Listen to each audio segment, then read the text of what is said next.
welcome to Driver's Ed, the home stretch. We are going to finish and wrap things up in the next few nights and give you a final on Thursday and see what you know.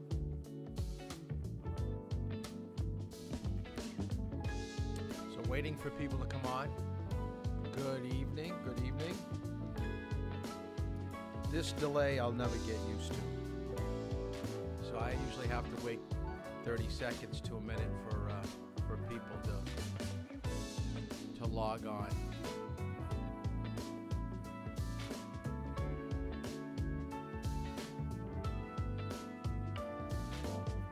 Make sure you have your notebooks and pen and pencil. Take some notes. While we wait for people to sign in, remember you've got to sign in online. On the phone, and then make sure that if you are part of the YouTube community that you leave your name listed on the comments so I can take a look at the computer.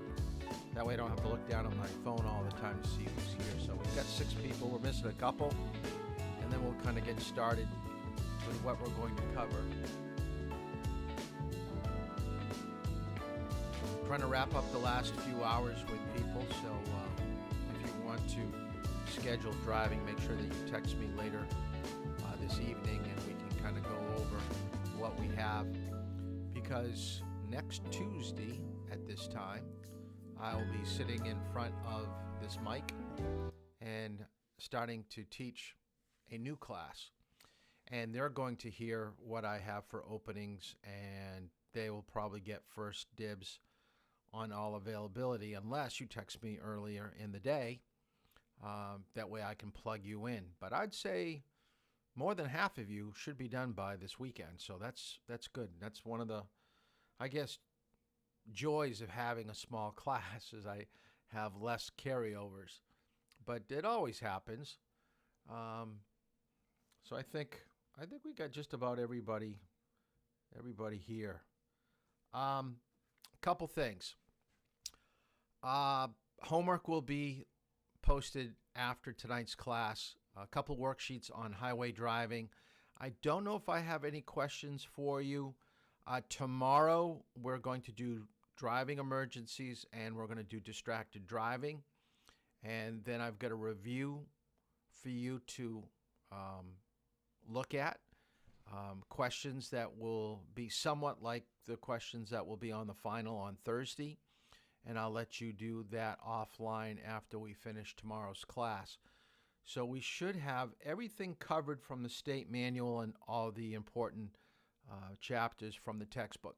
So let's talk about the textbook. Since I do have a class starting next Tuesday, I am going to be in dire need of the textbooks. So please, and I don't think that you probably need them too much to study if you took good notes, because I basically stressed what I wanted you to know. So your notes and the state manual would probably be the way to study, and know the questions that I give you on the review would probably be the best way to study. So your last time out driving, I want to collect the textbook. If you want to hold on to it till the final, then you're going to have to find a way to get to the high school on Friday or Saturday to give me the textbook, because I really do need it. I've got 16. I would not be surprised if I have 17 by the end of the weekend. I've got one empty spot, so the upcoming class is twice as big as yours. So I do need that. Well, tonight's subject is driving on the highway, and we're going to spend the first probably 40 minutes kind of going over different aspects of why it's important to do certain things while you're getting on and off the highway, what to pay attention to. And then we're going to get into being around other types of vehicles or roadway users, as in tractor trailers, which is a good tie into the highway section that we're going to cover in a moment.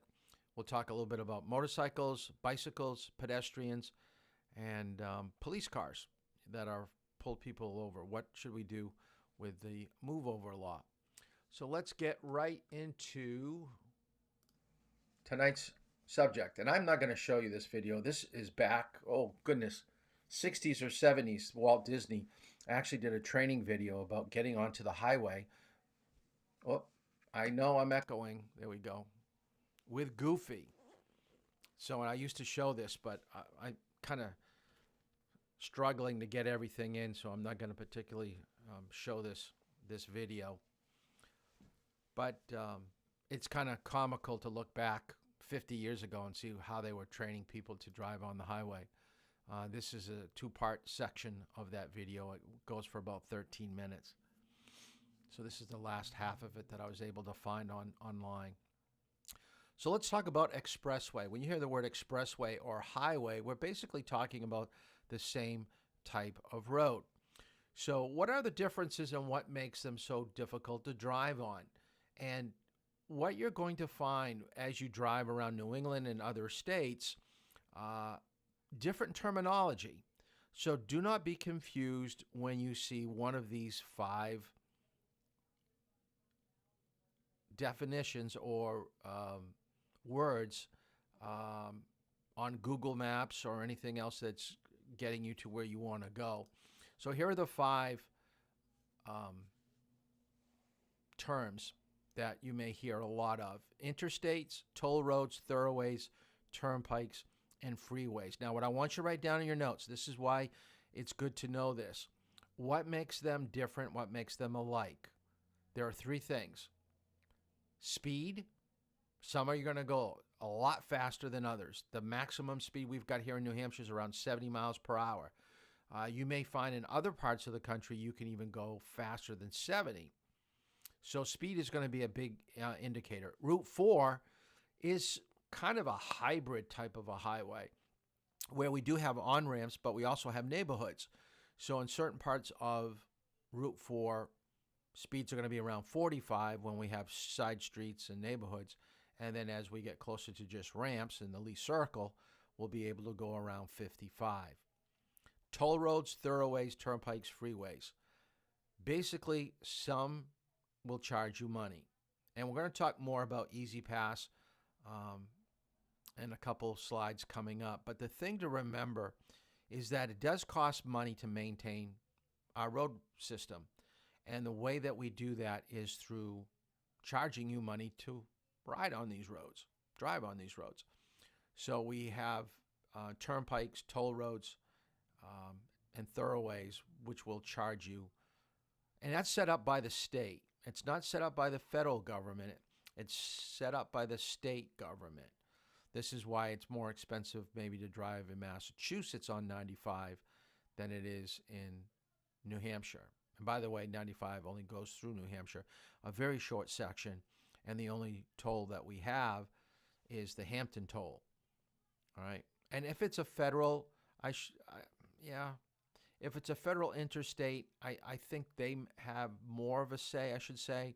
But when I said the state sets it up, that's more for the thoroughways and toll roads rather than the turnpikes. And then the last thing, number of lanes.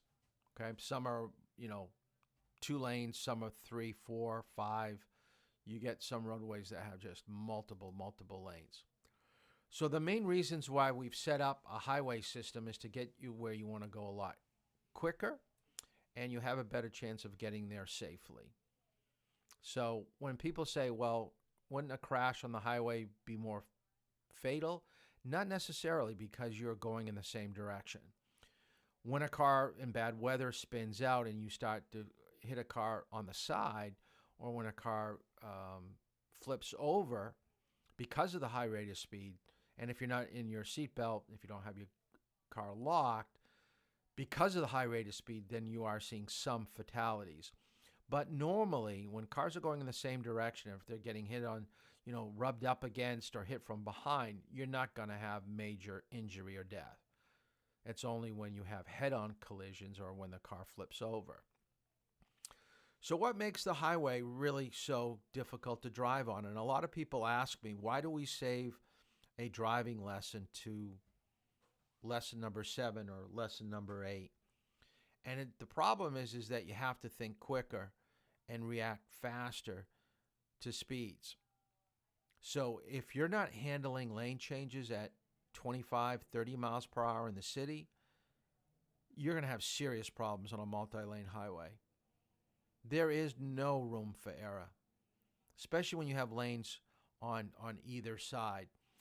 The first week of class, I introduced you to a individual that I met at a conference, Andy Pilgrim, and I showed you a few of Andy's videos, and I'm going to show you just two clips that from his video program about multitasking and why people are having a problem on the highway. So let's take a look at multitasking. I'm sure they'll be fine driving. The statistics actually show that students who do better in school are more likely to believe they can multitask, and sadly this belief is often applied to their driving. Research shows us that humans can do one thing about 100% well, and two tasks at 30 to 40% efficiency.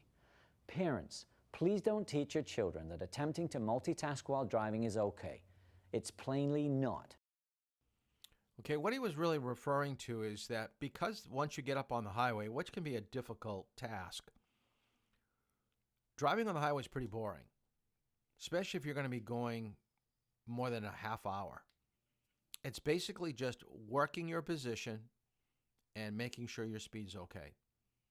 So making sure you're not following too closely behind people, no one's coming up too close on the left or right. Pretty simple driving. Maintaining good position, maintaining good speed, everything's going to be fine. This is when people start doing other things in the car, especially on their phone. And you don't want that to happen. Because of the high rate of speed, you're not going to be able to self-correct and get out of a bad situation. And this last little clip that he did, there's really only a portion. I should try to trim it out, so I'll show you. But he's going to show you a person that has a difficult time merging onto the highway. And he kind of pokes fun at the driver, saying that he knows licensed drivers that still have a hard time merging onto a busy highway. And really, that's the hardest part. Merging onto the highway is by far the hardest thing you're going to do on the highway. Lane changes aren't that difficult, especially if you've done quite a bit in the town. But the merging, because your ramp is ending, you have no place to go. Let me show you this clip.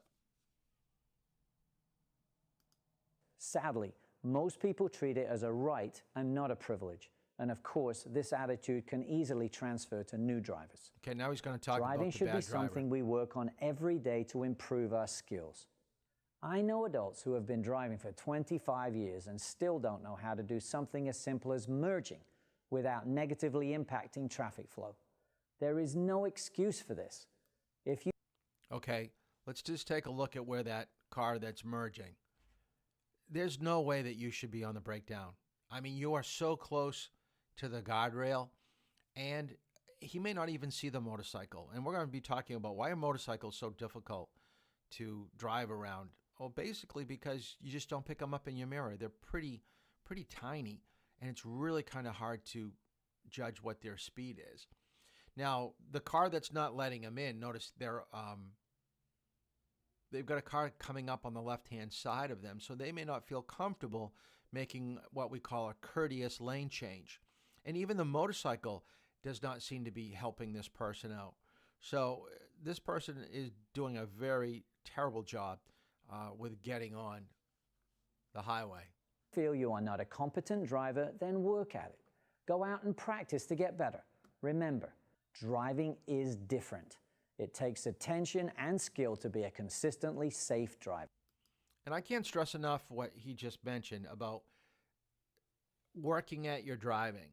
Even though we're going to be done this week in the class, and most of you are going to be done with the driving part, your skill level isn't going to just stay right where it is right now. It's going to grow over the next few months and years. Hopefully you're going to get to be a better driver. This is just to lay down a foundation of getting you out on the road to be an independent driver. But don't think that you are totally complete, that you are a finished product, because it's going to take years till you really maximize your comfort level and your skill level being behind the wheel. So I want you to write down every single one that's marked or listed right here. I can't stress enough. Tonight's class, I think you're going to have at least 6 or 7 questions on the final. So make sure you take good notes. Controlled access, limited access. This is one of my pet peeves with this state, is they give you 2 terms, but they mean the same thing. Why don't they just call it on-ramps and off-ramps? When you start doubling up, now, controlled access, limited access, I kind of get what they're saying. Controlled means that there's no other way to get on. It's that one ramp, and limited means that there are very few of them. So I get the point, but I think we kind of knew that at a very young age. We saw our parents get up on a highway. We didn't see much for intersections or traffic lights, so we kind of knew that there weren't, a ton of places to get up onto the highway. And you probably heard the term off-ramp and on-ramp. And it's surprising how many people still get confused when they approach an interchange how to get up onto a highway. They don't read their signs correctly, and they start to go up the wrong way or going in the wrong direction. So let's talk about interchanges. Interchanges is the separation of 2 major roadways. One is up high on a bridge, and the other one's below. So you have an overpass and an underpass. Okay, so make sure you understand an interchange has an under and an overpass. Okay, 2 major highways at different levels. And a lot of times, and this is going to be part of your homework, is it's going to show what we call a clover leaf. We know that we have 4 directions. We have north, south, east, west. So when you have 2 major roads connecting with an interchange, that there is going to be a half circle or 3/4 circle to get you to go in a different direction. Mile markers aren't as popular as they used to be, meaning that it used to be taught and it used to be explained. I would almost bet if you were to ask your parents, do they know why there are mile markers on the side of the road, I would bet at least one of them probably doesn't know. All right. So let me explain mile markers. Mile markers are little green reflective poles that are off to the side of the road, and they go in 2/10 of a mile. And basically, when you go north, the numbers go higher. When you go south, they go lower. If you go east, they go higher. If you go west, they go lower. And it always starts at the beginning of the state that you're driving in. So let's use 95 as an example. So when you cross over from Amesbury or Salisbury into New Hampshire, the mile markers will begin. 1.2, 1.4, 1.6, and it will go up in number till you get to Portsmouth and then cross over into Kittery, and then it begins again. What used to happen with mile markers is that we didn't have GPS, and you had maps, a big, huge piece of paper that you would pull out, and you'd have numbers. You'd have a number between Salisbury and Kittery, and you'd see the number like 18. And what that little number 18 on Interstate 95, right off to the right of it, would be an indicator of how many miles that you're going to be traveling from Amesbury to Kittery on 95 in New Hampshire. So let's just use basic math. If you're going, and we're going to bring the speed down a little bit, but if you're going roughly 60 miles per hour on a highway, that means you're going a mile a minute. So if you take a look at that number 18, that's telling you it's going to take you roughly 20 minutes probably to go from the Mass border to the Maine border, because there's only about 18 miles of Interstate 95 here in New Hampshire. The other thing I want you to write down about mile markers is that they're very useful if you ever break down. If you ever break down on the side of the road on a highway, how are you going to let people know where to find you? Are you just going to call, AAA and say, I'm on 95 in New Hampshire? Now, even though it's just a short stretch, 18, they'll be able to find you. But if you're in Massachusetts when this happened, 95 going through Massachusetts is probably, 180 miles. Okay, it's going to take you a while to go from the border down to Connecticut. They need to know where to find you. So you'd go off to the side of the road and you would report, I'm at mile marker 34.4. And they would be able to find you. So that's mile markers. Let's talk about passing. One of the biggest, and I have this discussion with a lot of my students. Mr. Toll, how come we don't learn how to pass? Well, because we're supposed to go to the speed limit in the driver's ed car. So we really don't have an opportunity. I'm not adverse to it. If we ever had an opportunity to pass somebody and it was legal and safe, absolutely, I'll teach you to pass. But it's very hard to do. And if you're doing it on a multi-lane, and since I only take you to Portsmouth, and we only have a short section of the Spalding Turnpike where we have lanes to the right and to the left of you, it's more like a lane change than a true pass. I think the scariest pass is when you're on a single lane road and you have a broken yellow line and you have oncoming traffic coming towards you, because you've got to have to gauge your distance with the cars that are coming at you in the opposite lane, because you've got to go into oncoming traffic.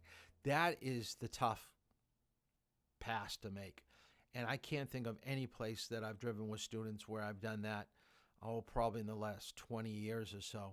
I do let people pass on Spalding, but with oncoming cars, I really can't remember the last time I had a student do that. So let's talk about how to pass correctly. First thing is always check your rear view mirror, side view mirror. Use your signal, like you do with a lane change, to alert the driver in front of you that you're going to go by him. Now, this is what I want you to write down your notes. Always go faster than the car that you're passing. It doesn't make any sense if they're going 55, and legally you're not supposed to pass people that are going the speed limit. They're supposed to be going slower than the speed limit, and your speed can't go over it. Now, I know that doesn't happen, but write this down in your notes. You should go at least close to 10 miles faster than the car you're passing to make it a quick maneuver. Now, I was talking to somebody tonight, and he had it absolutely right. When do you know when it's correct to get back into your original lane? And the answer is when you can see the headlights of the car that you've just passed. Both headlights in your mirror. And I even like, and I was explaining today, I like to see some pavement. Not just the vehicle's front grille, both lights, but I want to see pavement, like 15, 20 feet, in front of that car. So I know that I'm not cutting them off when I come back in front. So let's take a look at passing. Another common maneuver is passing in the lane of oncoming traffic. It's common, but it's not always safe and must be done cautiously. It becomes a danger because of the judgment factors that we don't judge distance very well. The problem is twofold. It's hard to tell how long it's going to take to accelerate to get past the car we're trying to pass. And it's hard to tell how close the car is in the oncoming lane and how fast that car is traveling towards you. It's risky business because drivers have a hard time judging that dynamic movement. If you do plan to pass, keep this in mind. An oncoming car or truck does not seem to be traveling as fast as it really is. Here's a good rule of thumb. If an oncoming car is far enough away that it does not seem to be moving at all, then it is generally far enough away for you to safely make your pass. But if you can see that oncoming car is moving, then it's a different story.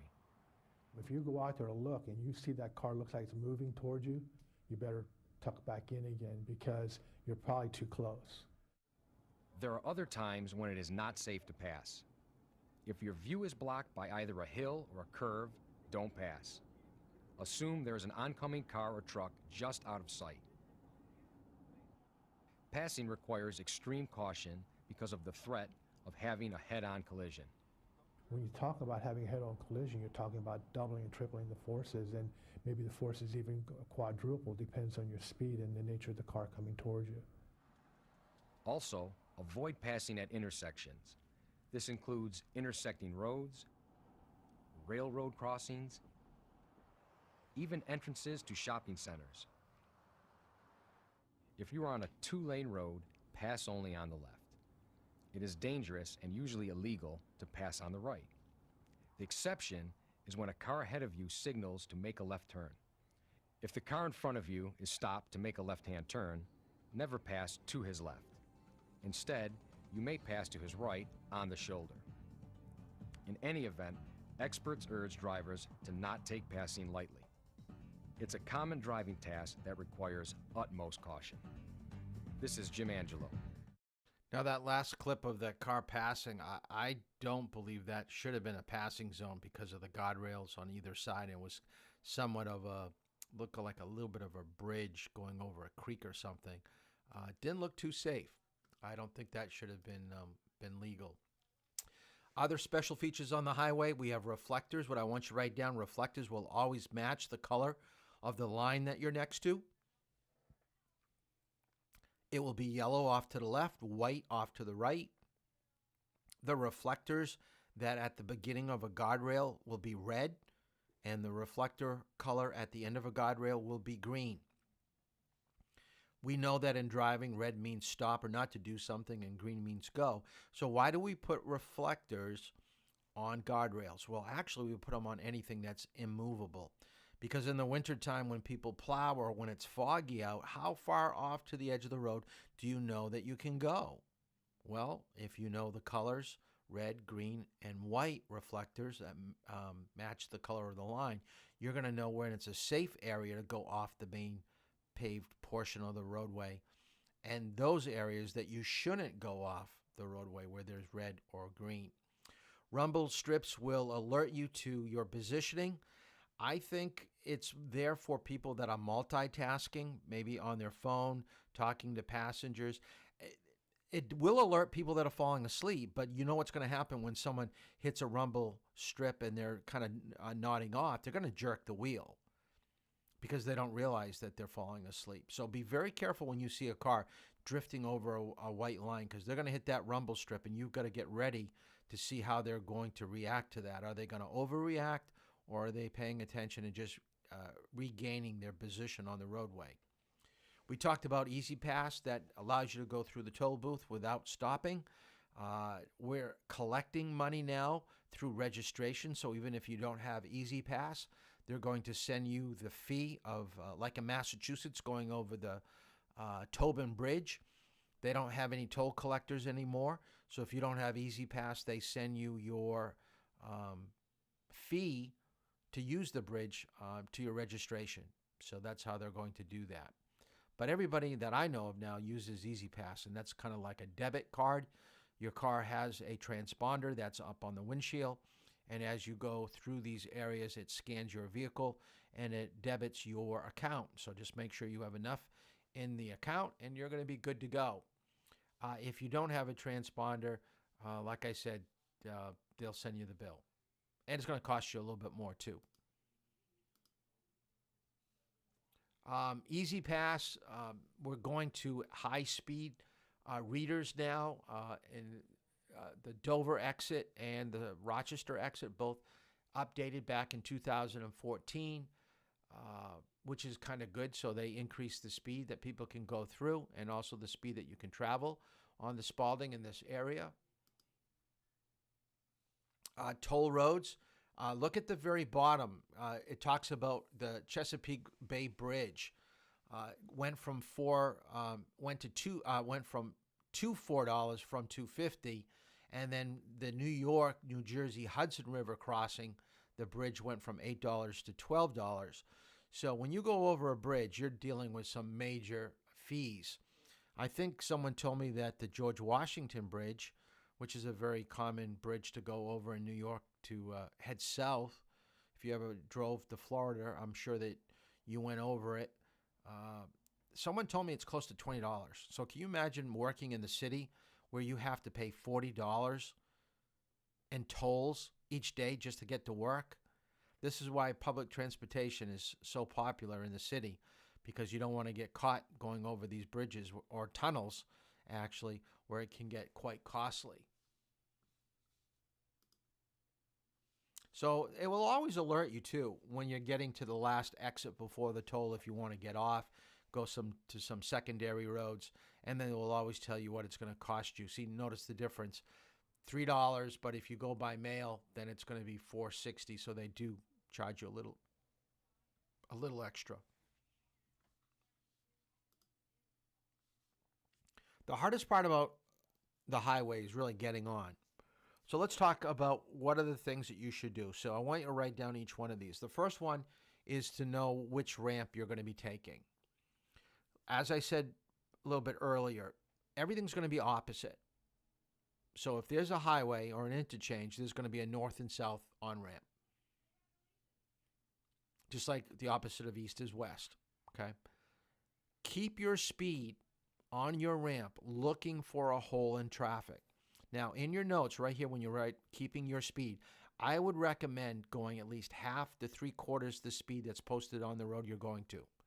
So at 55, you should go and be above 35, 40, 45. It's a lot easier to leave a little bit more speed for the last 150 feet to go from 45 to 55.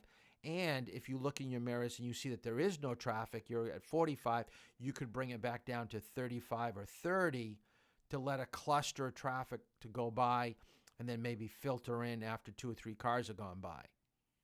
So get yourself, but don't go so fast that you get at the end of the ramp and you got no place to merge like we saw that driver earlier, where you have to go down on the breakdown lane or come to a stop. Now, this I do want you to know. If you're going close to highway speed at the end of the ramp, traffic will usually make room for you. So by going 55, this will allow traffic. They're going to say, oh, I'm going 55, they're going 55. I'll just go back down to 52 and I'll let them come out in front of me. No one wants to let somebody that's going 5, 10 miles below the posted speed limit out in front of them. They just don't. So it's better to be a little bit more aggressive. Use your signal at the very end of the ramp. Don't put it on early.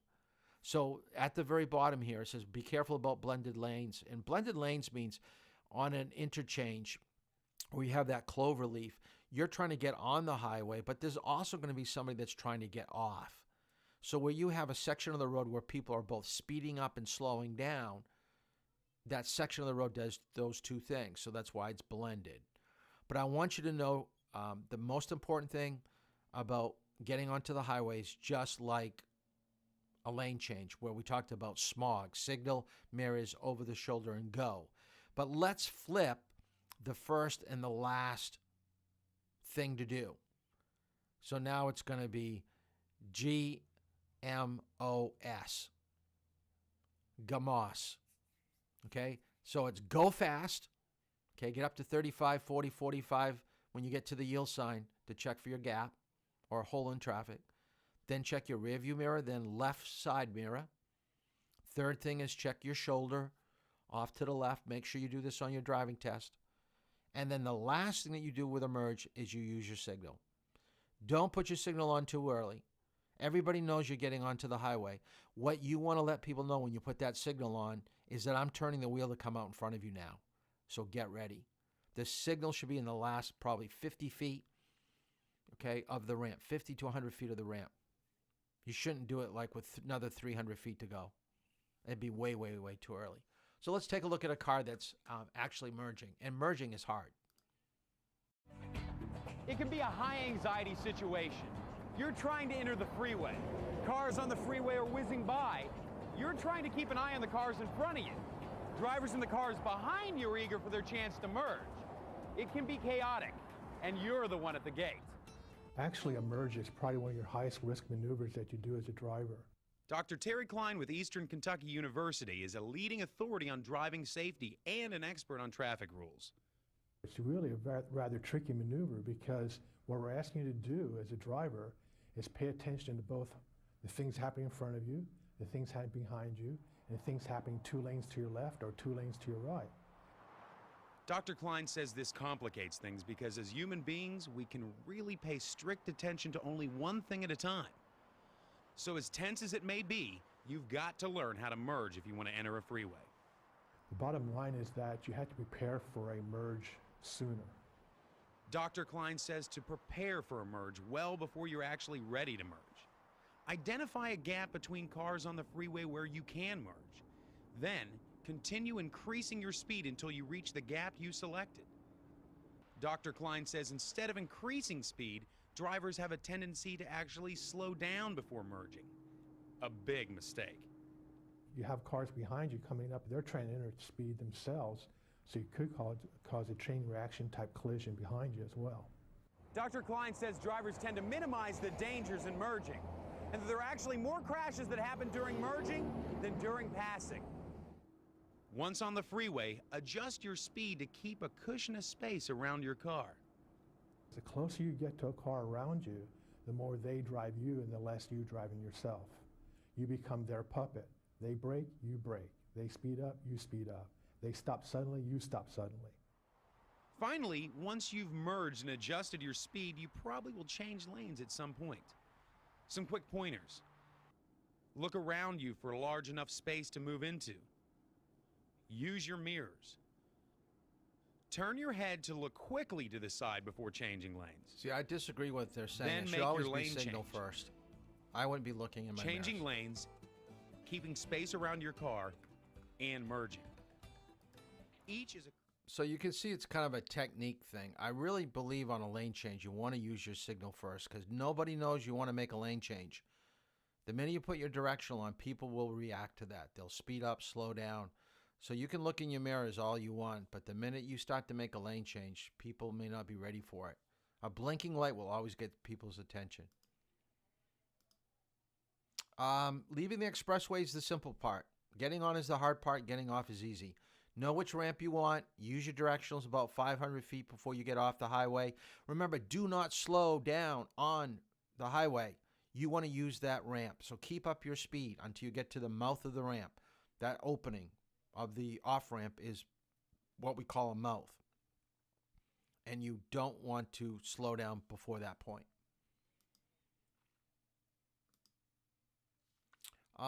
Like I said earlier, be alert. Give yourself plenty of time when you're passing, especially with oncoming traffic. Don't get too close. Make sure you have the 4-second following distance. Use your turn signals when you get off the highway, when you make your lane changes. Keep your speed steady, so you may even want to use cruise control. If you want to give that a shot, if we haven't done a highway lesson yet, just let me know and we can probably try it. Drive in the lane that's best for you. Don't stop unless necessary, and if you are tired, you should pull over to the side of the road and get some sleep. But really, driving on the highway is something that I don't think is that complicated once you get on. And I think a lot of parents feel that that's the best place to take you when they start teaching you how to drive because there's no intersections, pedestrians. So that's why I don't really do a whole lot with getting on the highway. We just do that one highway lesson with a couple of ramps. Because if I know you can hold your position, hold your speed, check your mirrors, it's really not complicated.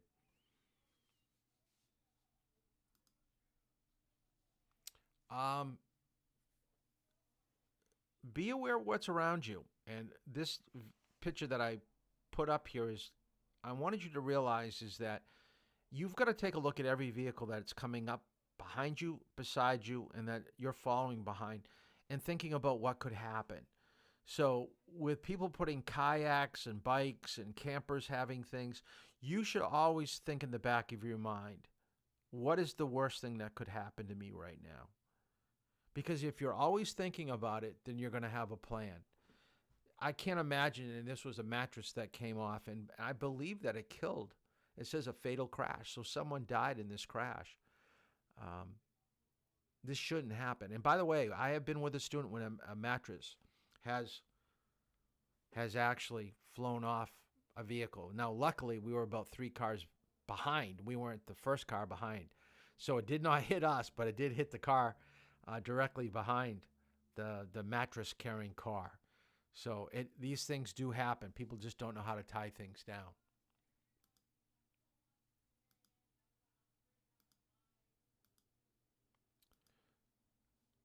Traffic circles, I'm going to show you the Lee circle, and I'm going to talk over it. What is the difference between a circle and a roundabout? I think that's probably good to know. So what I want you to write down, it says the roundabout is more safe than a traffic circle. The biggest difference is the size. A roundabout is smaller, so it's a Lee roundabout and it's a Portsmouth traffic circle. Now, I disagree with this. It's funny, just because it's written by someone through the DOT department doesn't mean that everybody has to be in agreement. I do not like the Lee traffic circle or Lee roundabout. It is too small. People are going too fast coming in. They don't use signals, so it's very difficult to get a good read what people are doing. I find it harder to get into the Lee roundabout than into the Portsmouth traffic circle. And I think most of you would probably agree with me, because when we did this lesson, we went there and you could see the difference, the time that you have at Portsmouth to see vehicles and to know when is your opportunity to merge in. Now, with a circle, you don't have to use, or a roundabout, you don't have to use your signal to get in, but you should use your signal to get out. All right? Remember, when you enter a traffic circle, there are 3 other places to get out. How does someone know that you're leaving? They don't. So the signal is important. And I don't believe that there are any testing sites that will take you to a roundabout or a circle. So that's kind of good to know. But you're going to have to be driving these areas. I don't know if I've got this up. I don't think I do. I think I got rid of this. Yeah. Okay. This was someone that was falling asleep. And by the way, I don't know how many of you actually, you're all pretty young, so you probably don't do Facebook. You're probably more on Twitter and Instagram. But there was a serious crash. I think it was Saturday, could have been Sunday, on the Spalding Turnpike, where someone ran into the Easy Pass booth. So they went right up on that concrete thing and totally took out one whole lane. Either they were drunk or falling asleep behind the wheel, but they just went right into the where they were collecting money, or they used to collect money, but they damaged the toll booth plaza pretty bad. So let's get into sharing the road with other roadway users. Oh, one last thing, and I didn't put it up here. Let's take a look at tunnels.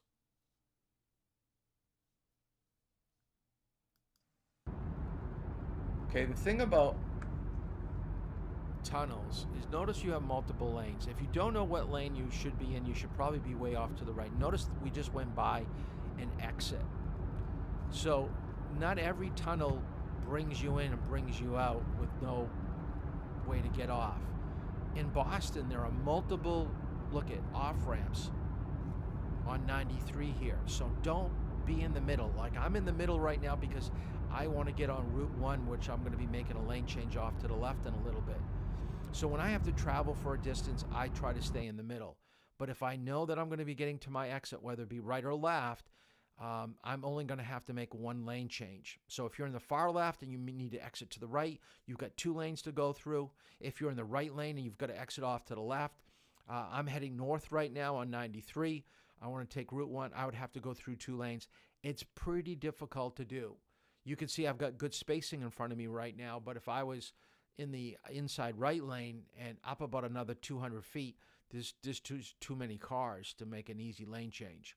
So don't get caught in a tunnel if you have to get off. Let's talk about sharing the road on the highway with other people. So tractor trailers, motorcycles, bicycles, and pedestrians. So we're gonna cover all this kind of stuff. So let's talk about tractor trailers. They're big, 120 feet long, 80,000 pounds. You have to know their characteristics. You have to know what their limits is. When you start thinking about tractor trailers needing like 3 times the distance to stop as you do, you're going to have a more healthy relationship driving along these vehicles, because you're going to say, I better back off or I better speed up, because I just think that if anything goes wrong, there's not a distance to take care of it. Do not treat these vehicles, whether it be the tractor trailer or a motorcycle, the same as you do a car. Each one of them has either longer or shorter stopping distance, usually by weight and by length of the vehicle. So the couple things that I want you to write down here is wide turns. Okay? When a tractor trailer is in a city, he will always swing out, almost like what I've been having you do with your perpendicular parking with me. The more distance that you have to make a turn, the better your turn's going to be. So they're always going to cross over the yellow center line to get a wider turn. And this is why we have display stop lines at intersections. Be patient. If they've got a full load, they're not going to start pulling away at a stop sign or a traffic light at the same speed that you do. And a no zone, and I want you to write this down. Oh, it's going to be an echo. I can see the two bars going. Sorry about that. A no zone is a blind spot, but what I want you to write down, it's an area that you should not be traveling in for any period of time, lengthy period of time. Yes, a no zone is a blind spot, but they're talking about deliberately staying there for a long period of time. You want to just get out of it. Let me show you this quick little clip on no zones. There are hundreds of thousands of truck accidents every year. Driving a vehicle this size, that's a tough job. Imagine trying to stop 80,000 pounds going 55 miles an hour. That tempting space trucks leave in front of them, well, it's there because they need it. When you cut in front of a truck, you're taking that buffer room away, which leaves them no space to stop, which is a really bad idea. Driving too closely behind a truck isn't safe either. A tractor trailer blocks a huge part of your view, making it hard to see what's up ahead. If they have to stop, your only warning is their brake lights, and sometimes that's just not enough. So always allow room for the truck zone, and give yourself a few extra seconds of space in front of or behind them. Remember the truck zone when you're on the road, and don't forget to share the safety with your friends and family. Okay, let's take a look at a video of some of these characteristics about being around other trucks.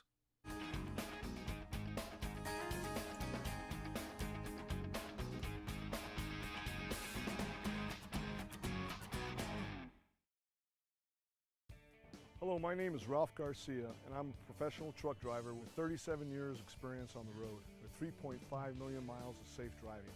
Today, you're going to have the opportunity to hear firsthand from professional truck drivers how to maneuver around a truck safely. First of all, let's go over some tips before we get started. Never cut in front of a truck. Give us enough room. Second, stay out of the blind spots around a truck.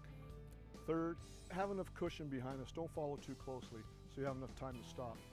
Also, trucks make wide right turns. Give us enough space to do those turns. And if you break down on the side of the road, make sure you get far enough off the road that you're safe. And last but not least, distracted driving. Don't text and drive. Stay off that phone. Let's get started, and we're going to hear from our drivers.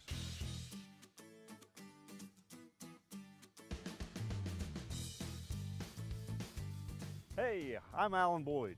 I've been driving trucks professionally for 35 years. I know I don't look that old, right? Scratch that, don't answer. What I've learned is the right side of this truck is the largest blind spot we have. This blind spot can actually go over 3 lanes wide. I can lose a whole tractor and trailer. So it's very important when you get in this position to get yourself out as quickly as you can. Did you know that 35% of all car-truck related accidents, the car is in the truck driver's blind spot? Well, it's true. And how do you know that you're in the blind spot? In this position, it's very important to make sure you can see that driver's smiling face in the mirror. If you can't see that truck driver smiling face in the mirror, he can't see you. Remember, when that truck moves over to the left lane to let you off a ramp, that brings you out into this position, and that's okay. Make sure you slow down a little bit, allow the truck time to get back in front of you. That allows everybody to pass on the left where it's a lot safer. Remember to make good decisions when you drive.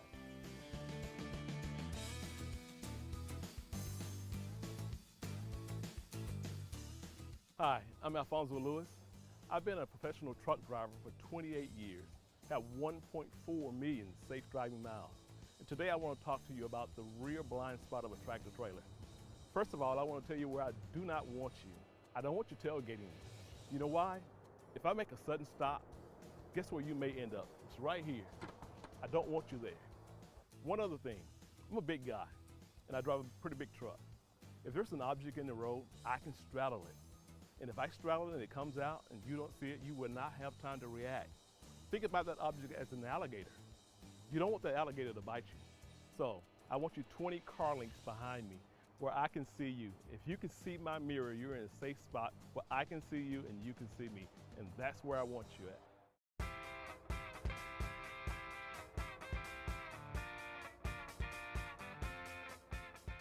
Hello, my name's Don Biggerstaff. I'm a professional truck driver. I've been in the industry for 37 years and have accumulated 1.4 million safe driving miles. And I'm here today to tell you about one of the blind spots that we have on the truck. The left side, the driver's side. We see you best out of this side from our vantage point in the truck. And this is the side that we want you to pass us on. But I need to make it clear, we do have a small blind spot located about where this car is, right behind the driver's seat in the truck. If you're in this position, we could lose you in our mirrors and not see you. So if you find yourself in this spot beside the truck, we want you to safely maneuver on around us. That keeps us safer and you safer. And really, that's what the Share the Road program is all about.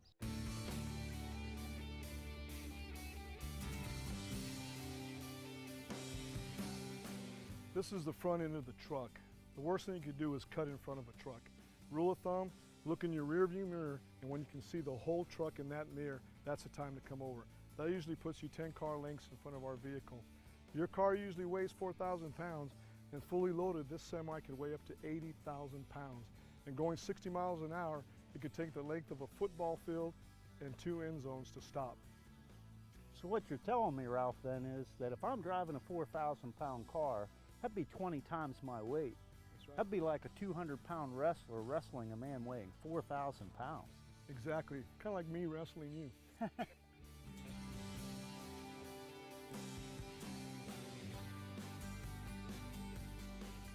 As a professional driver, I use every means possible to see out of my vehicle. Of course, I don't have the luxury of looking in a rearview mirror like you do in a car, or throwing my arm over the seat and looking at the back windshield. I have to use the tools that's been given me, my windshields and my mirrors, to see what I need to see. That's why this front windshield is so important. It's like my big screen television. It allows me to see what's going on out in front of me. 2 other important tools that I have are my mirrors on each side, outside of the truck. I have my right mirror, which allows me to see a narrow path down the right side of my trailer. However, not 2, 3, and 4 lanes over. The mirror on my left-hand side, with head movement, I can see better out of that one, which is the side we want you to pass us on. No matter what I'm doing, I have to focus on my driving. And that's what we want you to do. Because if we all stay focused on the highway, it'll be a much safer place for all of us.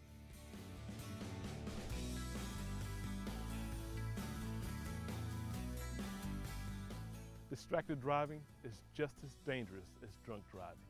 Distractions in your car could be eating, drinking, could be talking to someone, and most common ones are on your phone or texting. Did you know if you travel 60 miles per hour for 6 seconds distracted, that you have actually went the length of a football field? What we want you to do is concentrate on your job, and that's driving.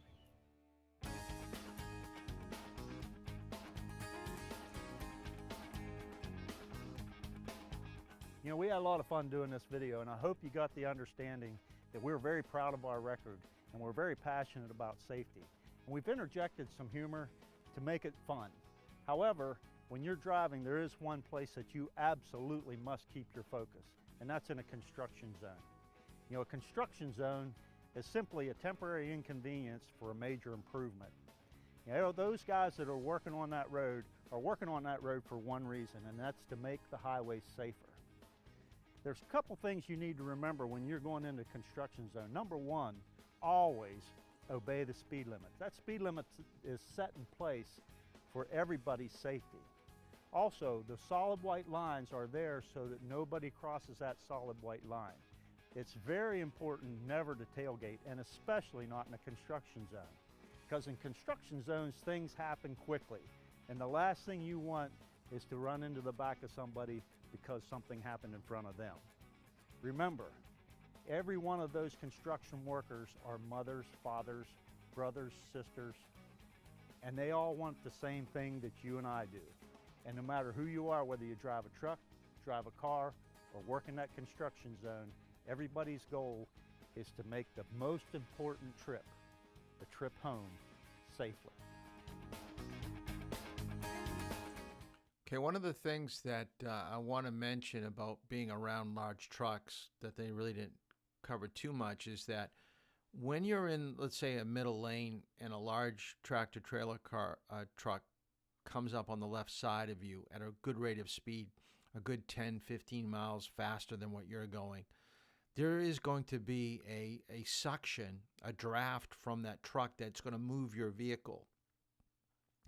And another thing you need to watch out for is just in bad weather, like wind, as we've talked about before, will move your car in your lane. I would highly recommend the more that you drive with your parents on a highway, the more time you get used to checking your right and left side mirror, knowing what's coming up on the side of you. It's pretty easy to always look in your rearview mirror, but when you get up on a highway where you got multiple lanes and you're in a middle lane, that no zone area, even you have a no zone. It's not as big, as wide as a tractor trailer's no zone, but you have to know what's coming up on the side of you and how that's going to affect you, and why it's so important to make sure that you really keep a good steady center position in your lane. And I don't know how many of you have been on the highway. Maybe you can put this in your comment on text message to me or on YouTube here. How many of you been on a highway when you've had a large truck on all four sides? You've had one to the front, the rear, left, and right, and you felt just trapped. It's not a very good feeling, especially when you're learning to drive. Just having two vehicles, maybe just in front of you and off to one side, can be very daunting. But to be totally, without a place to go can be kind of claustrophobic.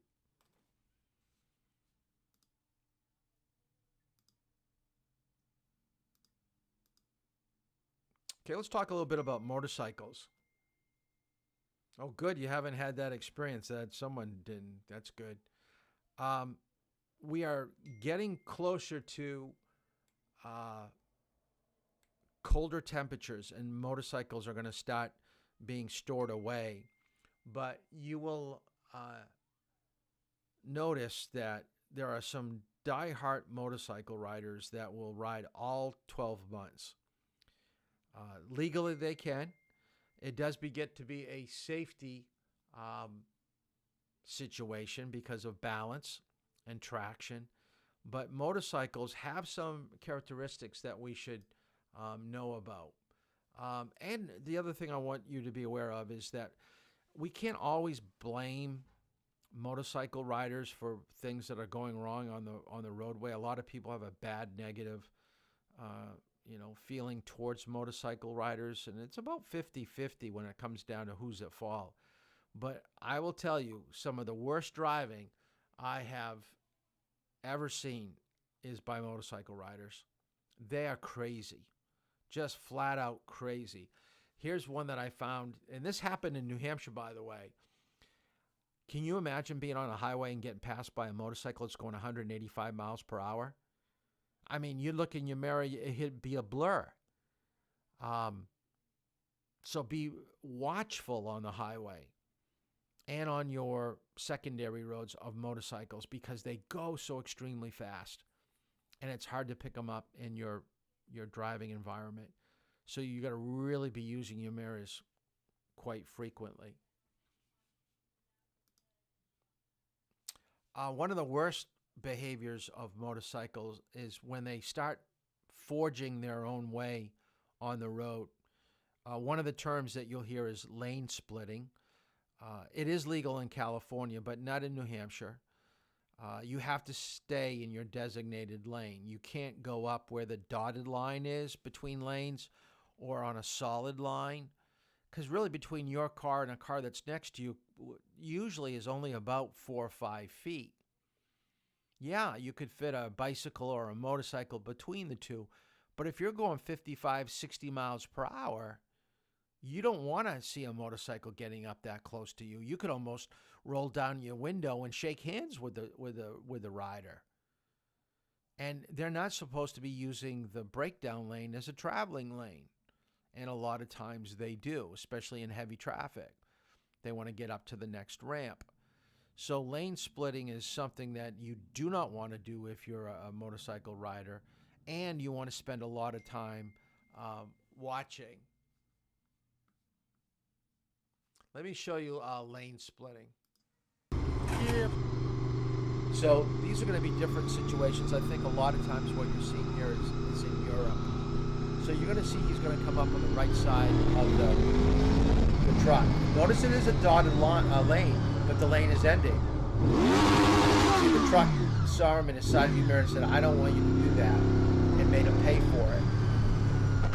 Now this is your typical lane splitting, where you're in a lane and you just go right up the middle. See, this is illegal and highly dangerous. He's lucky that he didn't get run over by that tractor trailer. He's lucky he's able to get up. Bet you his bike's ruined. This guy's just flat out crazy. He's doing a wheelie right now. So with this type of speed, you're probably looking at 80, 90 miles per hour right now. He's going probably twice the speed limit of these cars. You're just a moment away from a door. See? A car drifted over. A car wasn't using his side mirrors. Didn't think that he was here. He clipped the side mirror.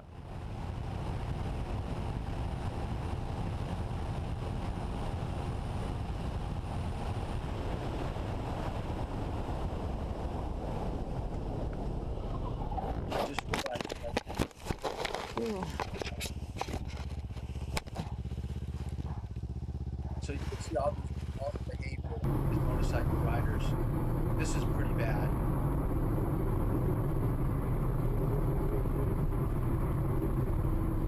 I think he even gets... Ёбаный дурак, блядь. Ой, господи, Настя, остановись. And the thing is that you may not be the person that he ran into, but you could be the car that runs over him, especially if he gets thrown from the bike. I apologize. I thought when I switched over, I thought the mic was on. It's so hard to pick up which mic is on, which mic is. So, but yeah, those lane splittings were, I believe, mostly in Europe. The other thing that you got to be very careful about is animals. We had a section about the 4 animals that we have to watch out for are moose, bear, deer, and turkeys. Now, if that applies to cars, it's logical to believe that is something that we've got to be watchful for if you're on a motorcycle too. So you don't have the protection of your vehicle, so it can be pretty bad. I think this is it.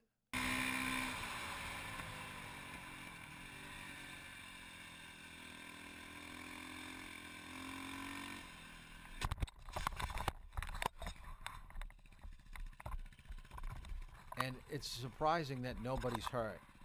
The deer, of course, has run off into the woods, but look at nothing. He's right back on his bike. I mean, that's like 10 seconds. I mean, he is so fortunate. He didn't break any bones or do any damage to his bike, but it's got to be pretty scary when something like that comes right out in front of you. So I want you to write down a few things here about motorcycles. We already talked about it's about a equal split between who's at fault.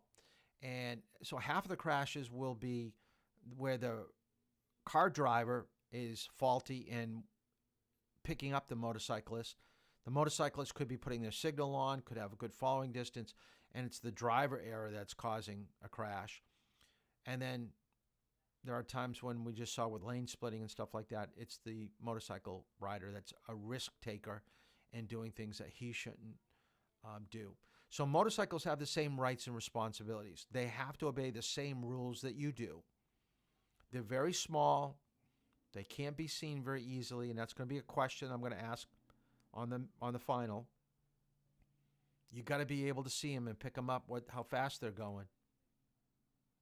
And they stop better than we do. They have better control of their front and rear brake. So don't get side by side with one thinking that, I'll just slow down like he is. He'll always slow down a lot better.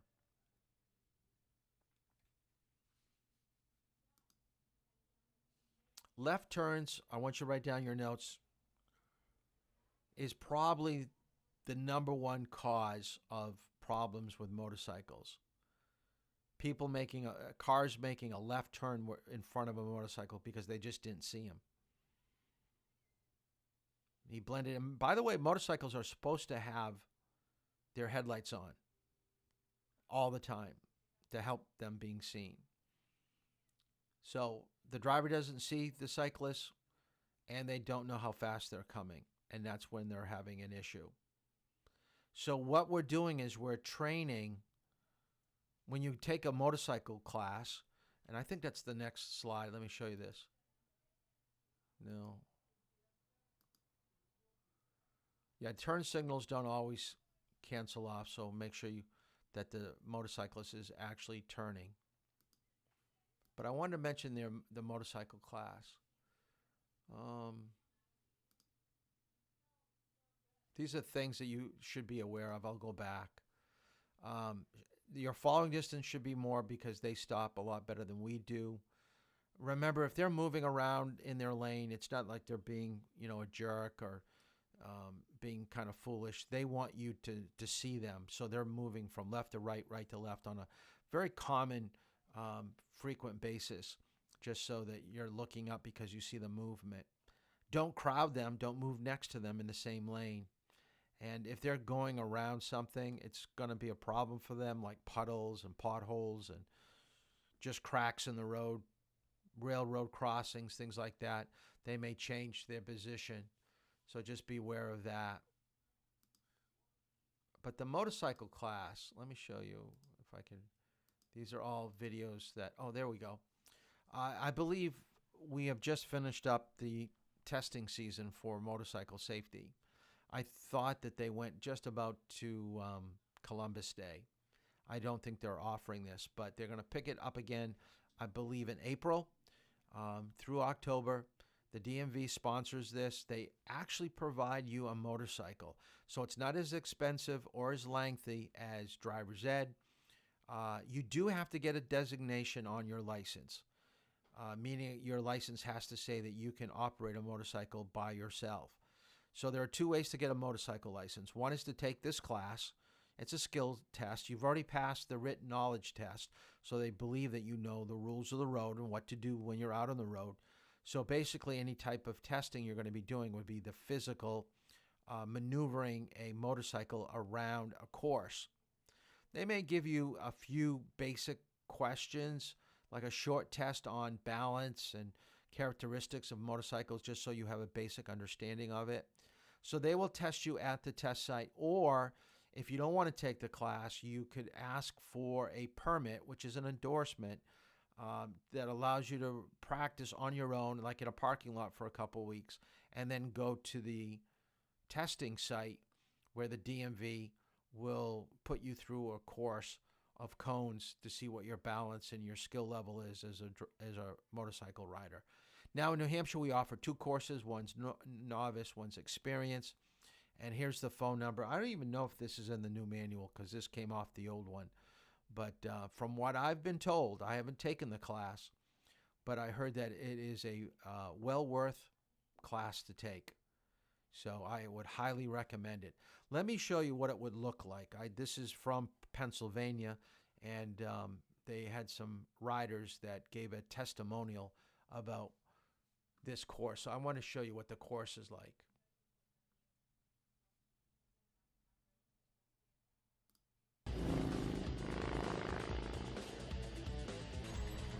We really had fun taking the class. It was something that my husband and I did together, which made it even more special.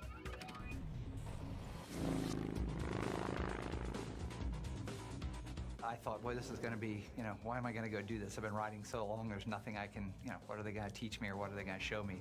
And I was very shocked when I actually took it, and I learned quite a bit from that. We got the club together and filled up a class, and in varying level of experience from people who've been riding, 30 and 40 years. And every one of them, when we got done with the class, was worthwhile.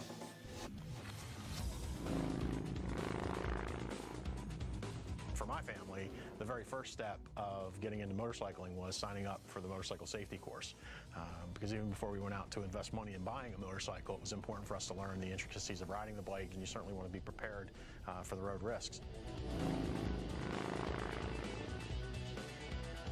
Since taking that course and learning at least that one technique alone, it's probably saved my life at least 15 times.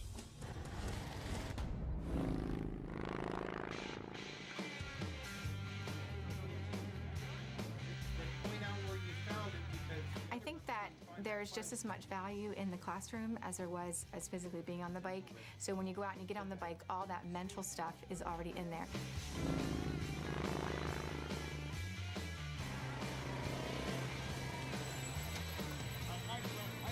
The instructors were very friendly, and they didn't make you feel uncomfortable or weird that you hadn't ridden before. They just eased you right into it. They have you just kind of walking the bikes along as they're on, and you start going around in circles, then you progress into weaving in and out between cones. And the instructor stood in front of the cones, and at the last moment, he would point left or right, and you had to do like an evasive move. It was just that last split second which way to turn. And if you make a mistake, then you learn from it. He actually threw it was a piece of block on the ground, like a 2x4, and you actually, instead of going around it, just go right through it. It just teaches you that if something's on a road and you're going like 55, 60, there's no sense of trying to go around it. You can't, because you ain't gonna have time to look left and right. Just go right straight through it. You're constantly scanning ahead, and that's one of the things they teach you in the course. You are looking at the car in front of you, but you're actually looking further down. You're watching those intersections on your side. And these are some of the things that I never thought about, but the course talked about.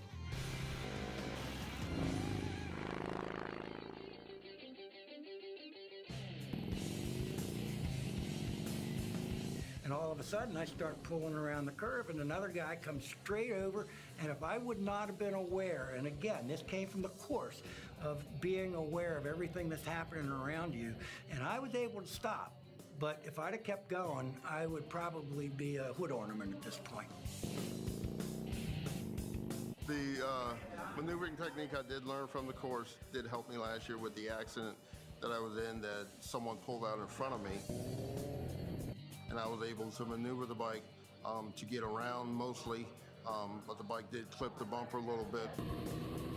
But still, I was able to get out unscratched and still walk away. We're going through a small town, going 30 miles an hour, put my signal on to slow down, to stop, and the bike behind me slammed into me. The first thing I felt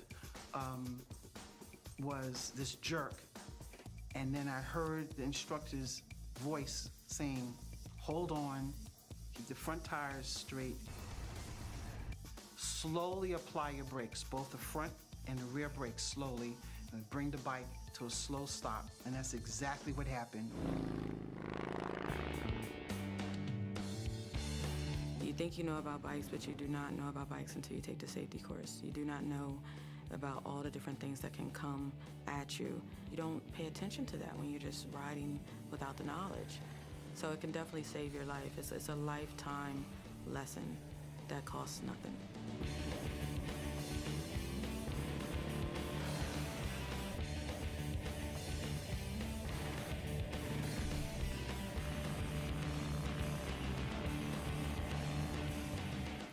So I really am a true believer that the more training that you get in anything in life, someone else's perspective will make you a better driver or rider when it comes to safety. But I want you to realize that they even do private lessons on a motorcycle. And I thought this was kind of interesting, is that they actually did a rider that was licensed, and they took him out on the road, and they had a microphone and headphones where they could converse back and forth. So the instructor drove behind the student while he was riding his motorcycle in traffic and advised him how to better handle intersections, especially with left turns. So let me show you how they were explaining.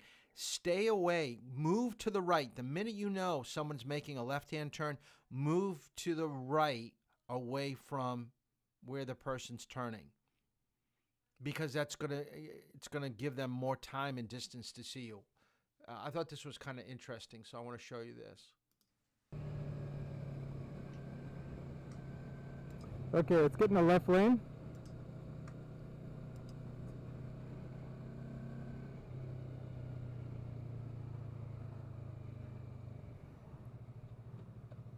So let this truck go ahead.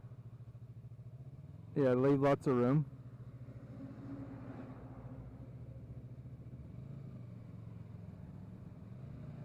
Okay, good. So we got a truck up ahead. Okay, shoulder check, good. Moving away. And then shoulder check back. Perfect.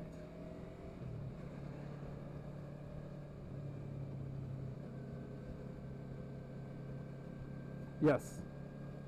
That move will save your life.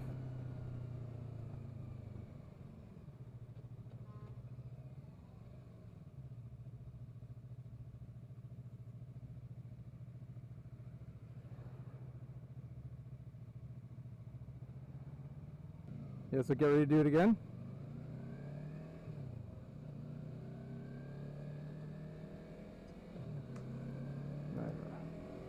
See, excellent. It's easier for them to see what they're doing from behind, and as he gets closer, telling him to move in his lane. Perfect. See how he's going to start to move away from. See, now he moves to the right. And back. Ah, that's awesome. Perfect. I thought that was pretty cool.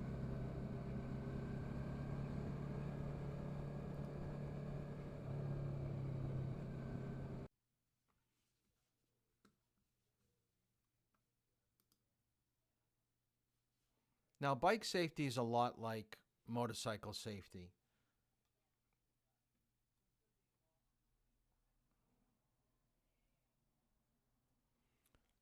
When passing a bike, I want you to know a few of these things. When passing a bike, every driver of a vehicle shall exercise due care by leaving reasonable prudent distance between the vehicle and the bike.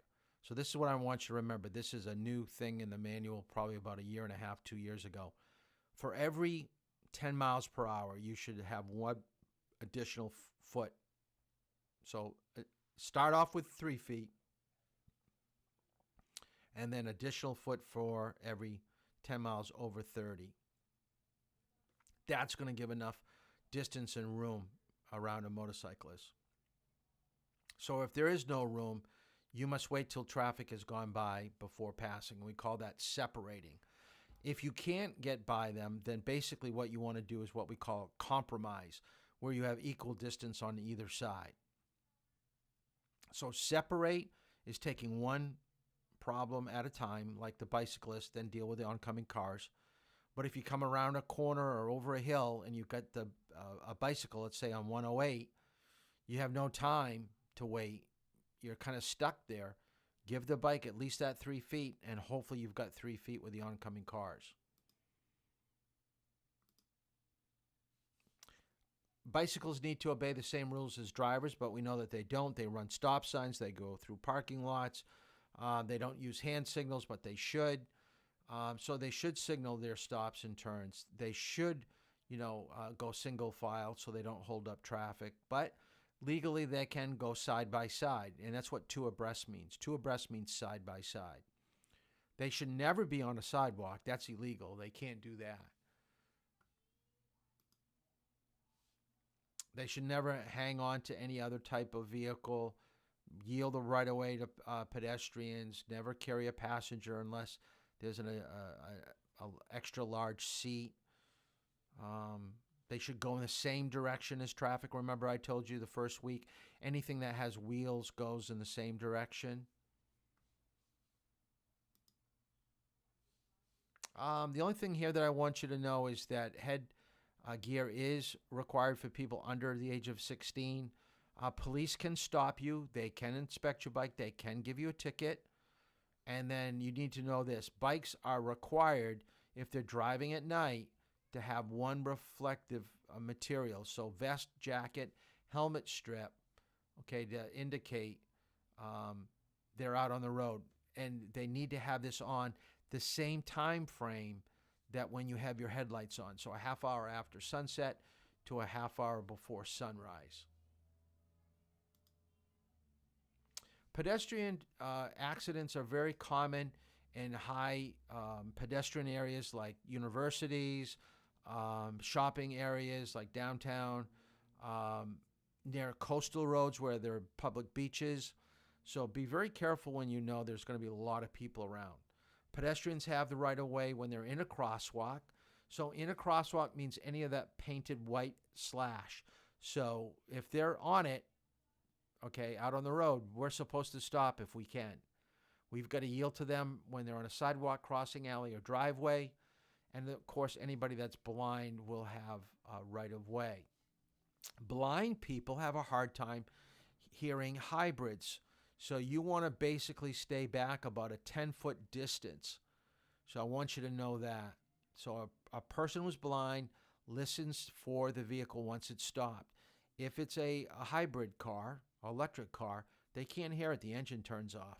So stay back an extra distance away. Now here they say about 10 feet. May even be more in heavy traffic. Pedestrians need to use crosswalks, look both directions, walk on the left side facing oncoming traffic. So remember, anything with wheels, same direction as cars. People that are running or jogging and walking should be facing us as an automobile driver. They should use the obey, walk, do not walk signals, have their light or light-colored clothing at night with a light, and it is illegal to walk on the interstate. Watch out for joggers, children, animals at certain times of the day in certain locations. So always think about people that have headphones on that aren't paying attention, because they could wander out into the road without even knowing that you're there. So let's take a look at some pedestrian safety. Let's see what they're doing for kids. They really need to work on kids. This is the intersection of Forest Hill Boulevard and Military Trail. What we're doing here, this is a combined event between the Palm Springs Police Department, Palm Beach County Sheriff's Department, Sheriff's Office, the Department of Transportation, and the Metropolitan Planning Organization. We're here on a grant from the University of South Florida and DOT. We're promoting safety for pedestrians and safety for bicyclists, and raising awareness for vehicles in the intersection and pedestrian rights. What are you going to do if you see that red hand? Are you going to go? No, you don't go. What color are you waiting for? White. Excellent. Thank you. Okay, here's the bag here. So we're going to know, and you stay on that crosswalk, okay? Great job. When a pedestrian is crossing a street that is controlled by lights and a crossing signal, the pedestrian has to wait for the signal to change from a red hand to a white walking pedestrian. The person will then have approximately 38 seconds to cross the street. They have to do so within the crosswalk in the allotted amount of time. For a pedestrian and or bicyclist not using the crosswalk, the fine is $64.50. If you don't cross within the crosswalk, motorists are not going to expect you to be there at that specific point of the roadway, and that's where the vehicles have the right of way. In the intersections and the crosswalks, the pedestrian has the right of way. Bicyclists, when they're on the sidewalk, have the same responsibility as a pedestrian. At nighttime, they have to have a white light on the front of the bicycle, and they have to have a red light to the rear of the bicycle.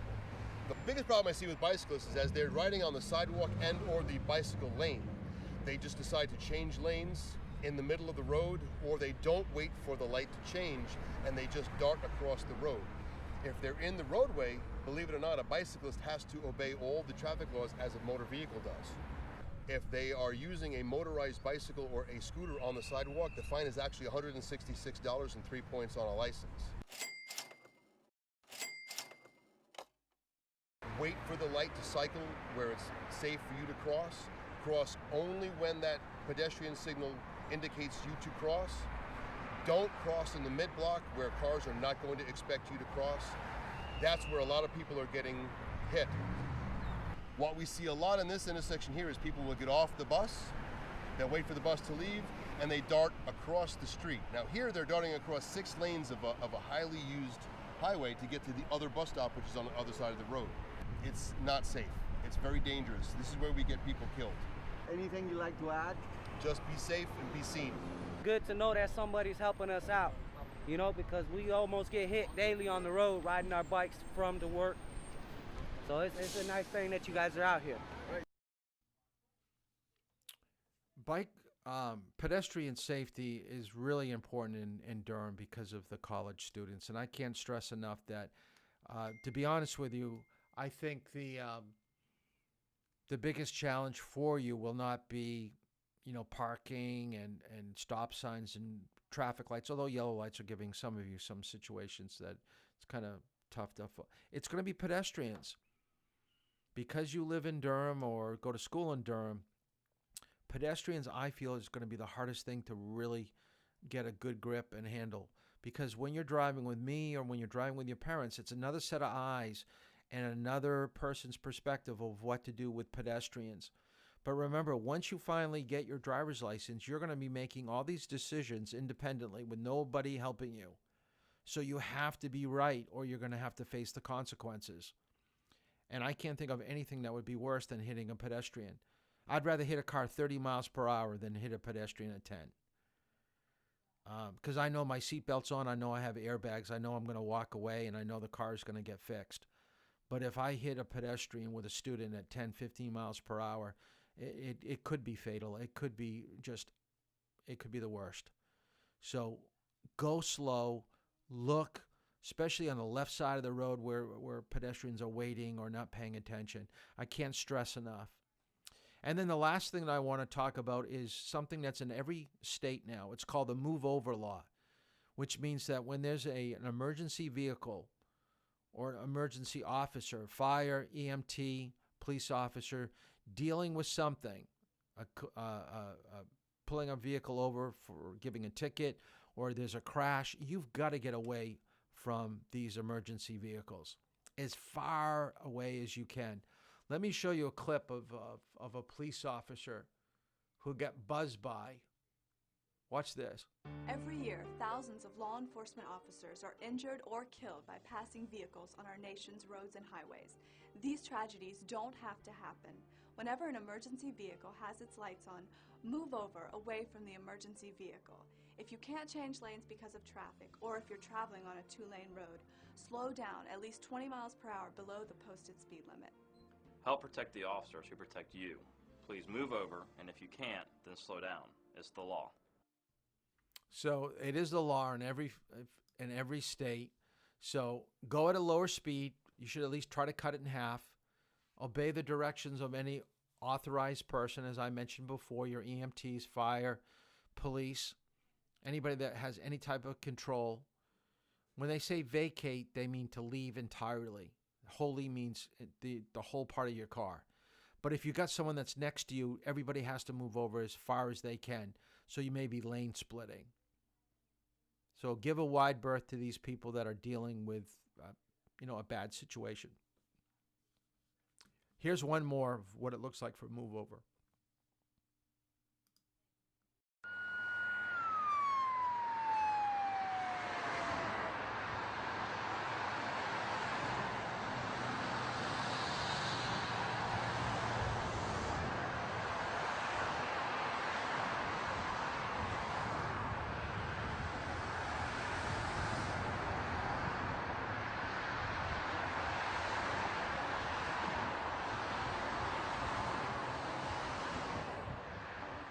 I know that was kind of drastic, but it's better to be entirely safe and going slow and moving over than to be crowding in. And I've been told by police officers that they will actually be writing out a ticket to somebody, and somebody doesn't move over, they get too close, like we saw where the officer got buzzed by and hit in the video just before the last.